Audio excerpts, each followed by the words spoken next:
তো বন্ধুরা, এক অন্ধকার রাত আর একটি ভুল, আর সেই ভুল ঢাকার চেষ্টা থেকেই শুরু হয় রক্তাক্ত অভিশাপ। ২৭ বছর আগে সেই পুরনো খুনি আবার ফিরে এসেছে। এবার শুধু প্রতিশোধ নয়, এবার সে চাইছে শেষ রক্তবিন্দু পর্যন্ত। আজকে আমি শোনাবো ২০২৫ সালের ভৌতিক slasher film I know what you did last summer এর পুরো কাহিনী শুরু থেকে শেষ অবধি। সিনেমার শুরুতে দেখায় এভাকে, সে রেডি হচ্ছে পার্টিতে যাওয়ার জন্য, তার বন্ধুর বাবার পার্টি। সেই পার্টিতে সব বন্ধুরা একসাথে জড়ো হয়। পার্টির শেষে তারা একটু আড্ডা করে।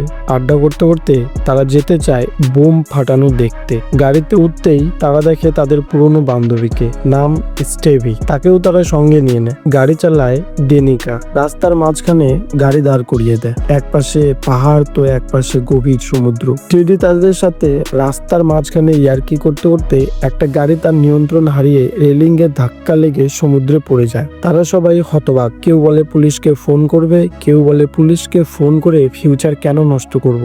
এইভাবে টেডি পুলিশকে খবর দেয়, আর সেখান থেকে চুপচাপ সবাই চলে যায়। বাড়ি ফিরে ৫ জনে প্রতিজ্ঞা করে যে এই খবর তারা কেউ কাউকে শেয়ার করবে না। এইভাবেই কেটে যায় ১ বছর। তারা সবাই আবার জড়ো হয় ডেনিকার বিয়েতে। ডেনিকা সবার সামনে বিয়ের গিফট খুলতে থাকে, কিন্তু তখনই একটা চিঠি তার হাতে পড়ে। সেখানে লেখা ছিল তারা ১ বছর আগে কি করেছিল। সেটা দেখে তো সবাই অবাক। ডেনিকা দোষ দেয় টেডির উপর, কারণ সে তার আগের প্রেমিক ছিল। সেই চিঠি নিয়ে এভা, মাইল ও স্টেভি টেডির কাছে যায়, কিন্তু সেও জানে না এই ব্যাপারে। তারা এবার নিশ্চিত যে কেউ তো জানে। এরপরেই শুরু হয় একের পর এক খুনের খেলা। ডেনিকা তার নতুন বরের সাথে ব্যস্ত। তারপর সে স্নান করতে গেলে তার বর দেখতে পায় সুইমিং পুলে লাইট অন অফ হচ্ছে। তখন কাছে গেলে খুনি তাকে তীর মারে। বাপ রে, তার বুক চিরে বের হয় তীর। হুক দিয়ে তাকে মেরে এমন ভাবে সাজিয়ে রাখে বলার মতো।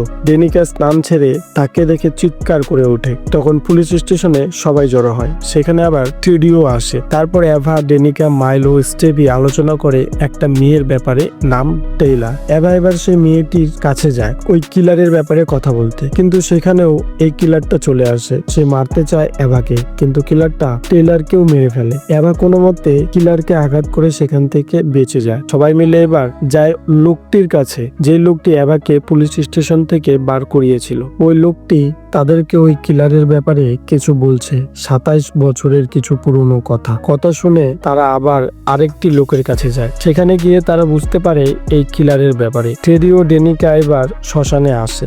ডেনিকা খুঁজে বার করে ওই মেয়েটির কবর, যার জন্য এত কিছু। কিন্তু আশ্চর্যের কথা, সেই কবরে কেউ তাজা ফুল দিয়ে গেছে।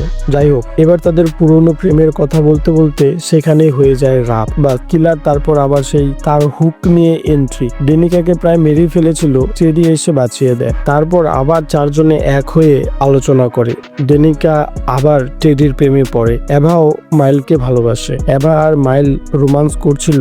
রোমান্স বাদ দিয়ে মাইল তার গাড়িতে কিছু আনতে যায়। ব্যাস তখনই সামনে কিলার হাজির। দিল দড়ি দিয়ে তার রোমান্স বের করে। এভা এদিকে বোর হয়ে যায়। অনেকক্ষণ মাইল না আসায় সে বিরক্তি ফিল করে। কেটে যায় রাতে এভাবেই অপেক্ষায়। তার পরের দিন এভা আর ডেনিকা পুলিশের কাছে যায়। তাদেরকে পুলিশ আটকে রাখে। স্টেভিও এভাকে ফোন করে, কিন্তু লাগে না। এদিকে টেডি বিন্দাস মদ খাচ্ছে তার ভালোবাসায় ফিরে পাওয়ায়। হঠাৎ একটা শব্দ ভেসে আসে তার কানে। সেই শব্দ অনুসরণ করে কাছে গেলে কিলার তার হুক দিয়ে আঘাত করে। টেডি ও কিলারের মধ্যে শুরু হয় এক রক্তক্ষয়ী লড়াই। এই লড়াইয়ে তার বাবা তাকে বাঁচাতে আসলে তাকেও রেহাই দেয় না এই কিলার। তাদের মেরে শহরের রাস্তায় ঝুলিয়ে রাখে। তখন এভা আর ডেনিকা ছাড়া পেয়ে সেখানে গিয়ে তাদের ঝুলন্ত দৃশ্য দেখে চিৎকার করে ওঠে। বাস অনেক হয়েছে, আর না। স্টেভি, এভা আর ডেনিকা মিলে ঠিক করে এই শহর ছেড়ে চলে যাবে অনেক দূরে। তখন তারা টেডির বুট নিয়ে সেখান থেকে দূরে চলে যেতে শুরু করে। কিছু দূর গিয়েই